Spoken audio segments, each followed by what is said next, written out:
ہم میں سے اکثر جو لوگ ہیں خاص طور پہ درس نظامی پڑھتے ہیں یا جن کا دین کے ساتھ علوم دینیہ کے ساتھ شرعیہ کے ساتھ خاص تعلق ہوتا ہے سیکھنے کا، ایون کہ عام جو نوجوان ہیں وہ یہ اکثر سوال کرتے ہیں کہ عربی کی کوئی بھی کتاب ہے ہم اس کو کیسے پڑھنا سیکھ سکتے ہیں۔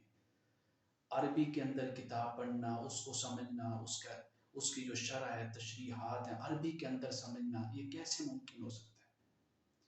اور یہ ہر مسلمان کی خواہش بھی ہونی چاہیے۔ بڑا سادہ سا فارمولہ ہے۔ اگر آپ ابتدا میں ہیں نا، ابھی عربی سیکھنا چاہتے ہیں، عربی کتابیں پڑھنا چاہتے ہیں، تو میں آپ کو سٹیپ وائز بتاتا ہوں۔ سب سے پہلے جو شخص عربی سیکھنا چاہتا ہے نا، اس کو جو موضوع ہے،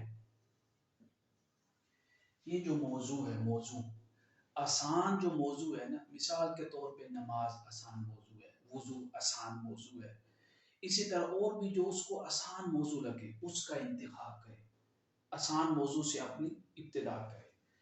نمبر 1 سٹیپ ہو گیا موضوع کا انتخاب۔ شروع میں آسان موضوع ہونا چاہیے، طویل بحثوں والی کتاب نہیں پڑھنی چاہیے، مناظرانہ جو بحثیں۔ دوسرا جو سٹیپ ہے نا، اردو۔ جو موضوع کا آپ نے انتخاب کیا ہے نا، اس موضوع پر آپ نے اردو میں کوئی کتاب پڑھنی ہے، مکمل مطالعہ کرنا ہے اردو میں، کیونکہ جب آپ کا مطالعہ اردو میں ہوگا نا اور اسی موضوع پہ آپ عربی کی کتاب پڑھیں گے تو آپ بور نہیں ہوں گے۔ آپ کے ذہن کے اندر اس موضوع کا جو تصور ہے نا، جو اس موضوع کا معنی اور مفہوم ہے، وہ کلیئر ہو رہا ہوگا، تو آپ اس کو انٹرسٹنگ میں آ کے بڑے لطف اندوز ہو کے پڑھیں گے۔ تو سب سے پہلے موضوع، پھر اردو کے اندر اس موضوع کا مطالعہ کرنا۔ تیسرے سٹیپ پہ ہم نے کیا کرنا ہے، اس موضوع کی عربی کتاب، یہ جو موضوع آپ نے انتخاب کیا ہے نا، اس میں آپ نے عربی کتاب آپ لینی ہے۔ اس عربی کتاب کو آپ نے شروع کرنا ہے۔ اب ظاہر ہے شروع میں آپ ہیں تو آپ کو عربی لکھی ہوئی تو سمجھ نہیں آئے گی، تو آپ نے کیا کرنا ہے، اس کے ترجمے کے پاس نہیں جانا، کسی بھی صورت میں اس کتاب کے ترجمے کے پاس آپ نے جانا بھی نہیں، پاس جانا تو دور کی بات ہے، اس کے بارے میں پوچھنا بھی نہیں ہے۔ چوتھا سٹیپ جو ہے نا ہمارا، اس کا حاشیہ۔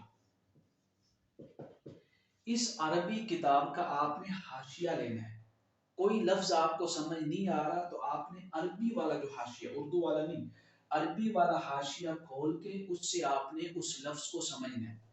میں شرح سے پہلے حاشیہ کیوں کہہ رہا ہوں، کیونکہ حاشیہ ایک تو مختصر ہوتا ہے اور ایک اس کے اندر جو ہے کتاب کے جو مشکل الفاظ ہیں اس کی وضاحت ہوتی ہے، جو مشکل اصطلاحات ہیں اس کی وضاحت ہوتی ہے۔ ایک تو آپ کو عربی وکیبلری آ جائے گی اور ایک آپ کو جو ٹرمز ہوتی ہیں اس موضوع میں اس کی آپ کو سمجھ آ جائے گی۔ اور اس کے ساتھ ساتھ ہی حاشیے کی تیسری خوبی یہ ہوتی ہے، اس میں ضبط کلمہ ہوتا ہے۔ عربی میں ضبط کلمہ کہتے ہیں کلمے کے اوپر زبر زیر پیش جو اس کا اعراب ہے وہ لگایا ہوتا ہے۔ جب اعراب آپ کو سمجھ آ جاتی ہے تو پھر آپ کو وہ لفظ جو ہے ڈکشنری سے دیکھنا آسان ہو جاتا ہے۔ اب اگر آپ کو وہ لفظ یا وہ لائن یا وہ پیراگراف عربی کا حاشیے میں سمجھ نہیں آ رہا تو نمبر 5 جو سٹیپ ہے وہ شرح ہے۔ پھر آپ نے یہ جو کتاب آپ نے چوز کی ہے، سلیکٹ کی ہے، انتخاب کیا جس کتاب کا، اس کی شرح دیکھنی ہے۔ اب شرح کے اندر کیا ہوتا ہے، اگر حاشیے کے اندر ضبط کلمہ نہ ہو، کلمہ کا اعراب نہ ہو، تو شرح کے اندر اس کی اور آسان کر کے وضاحت کی ہوتی ہے۔ اب اگر شرح میں بھی آپ کو سمجھ نہیں آ رہا تو نمبر 6 جو ہے سٹیپ، نمبر 6 پہ آپ نے ترجمہ نہیں اٹھانا، آپ نے کسی ماہر جو استاذ ہے نا عربی کا، جس کو عربی آتی ہو، فن کے اندر ماہر ہو، اس کے پاس آپ نے جانا ہے، اس لفظ کا معنی اس استاذ سے پوچھنا ہے، شیخ سے پوچھنا ہے۔ جب آپ استاذ سے پوچھیں گے نا تو اس طرح آپ ترجمے سے دور ہوتے چلے جائیں گے۔ تو نمبر 6 پہ کیا ہے، استاذ، آپ نے استاذ سے پوچھنا ہے۔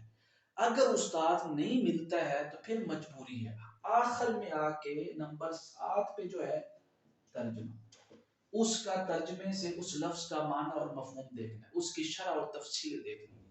یہ سٹیپ ہے۔ پہلے سٹیپ پہ آپ نے موضوع کا انتخاب کرنا ہے، دوسرے سٹیپ پہ آپ نے اس موضوع کا جو مطالعہ ہے اردو کے اندر کرنا ہے، پھر آپ نے تیسرے پہ آ کے عربی کتاب چوز کرنی ہے۔ عربی کتاب انتخاب کرنے کے بعد اس کا حاشیہ آپ نے لینا ہے، حاشیے سے اس کے مشکل الفاظ، مشکل اصطلاحات کو سمجھنا ہے۔ حاشیے میں جو بات سمجھ نہ آئے شرح میں دیکھنی ہے، شرح میں بھی سمجھ نہ آئے تو استاد سے پوچھنا ہے۔ حتی المقدور آپ نے اس کتاب کے اردو ترجمے سے دور رہنا ہے.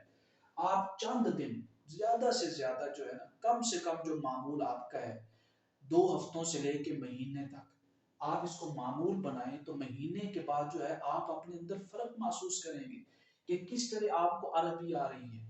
اور نمبر 8 جو ہے نا نمبر 8 کبار اساتذہ کرام کی صحبت. جو کبار اساتذہ کرام ہیں آپ کی مسجد کا جو خطیب ہے ہو سکتا ہے وہ اہل فن میں سے ہو. آپ جس مدرسے میں پڑھ رہے ہیں وہاں جو کبار اساتذہ کرام ہیں آپ جہاں رہتے ہیں وہاں آس پاس آپ ڈھونڈیں. آپ کے اندر یہ شوق پیدا ہونا چاہیے. شوق کے طلب استاذ ہونا چاہیے کہ استاذ کو ڈھونڈنے کی آپ کے اندر جو طلب ہے نا وہ پیدا ہونی چاہیے. آپ اپنے علاقے میں قریب قریب کوئی کبار جو استاذ ہے, کبار سے مراد وہ فن کے اندر ماہر ہو اگرچہ اس کی عمر چھوٹی کیوں نہ ہو, ان کے پاس اٹھے بیٹھے. کیوں؟ کبار اساتذہ کرام کی عادت طیبہ یہ ہوتی ہے کہ وہ اکثر عربی کتب کا مطالعہ کرتے ہیں, اردو کتب کا مطالعہ نہیں کرتے. جب آپ ان کے پاس بیٹھیں گے ان کو کسی مسئلے پہ کتاب چاہیے ہوگی یا وہ آپ کے ساتھ ڈسکس کریں گے تو وہ عربی عبارت پڑھ کے کریں گے. اس سے کیا ہوگا آہستہ آہستہ آپ کو عربی کے ساتھ جو آپ کی لگن ہے وہ پیدا ہوتی جائے گی, شوق پیدا ہوتا جائے گا. وہ جو آپ کے اندر ایک ڈر سا ہے عربی کے بارے میں یار بڑی مشکل ہے پڑھنی نہیں آتی, عربی عبارت پڑھ کے جو مجمع عام میں خطاب میں یا علماء کے سامنے کیسے اس کی ٹرانسلیشن کریں گے, تو یہ ڈر جو ہے نا آہستہ آہستہ زیادہ سے زیادہ مہینے کے اندر ختم ہو جائے گا. اللہ تعالی ہم سب کو علوم عربیہ, علوم شرعیہ, علوم دینیہ کے اندر مہارت تام حاصل کرنے کی ساتھ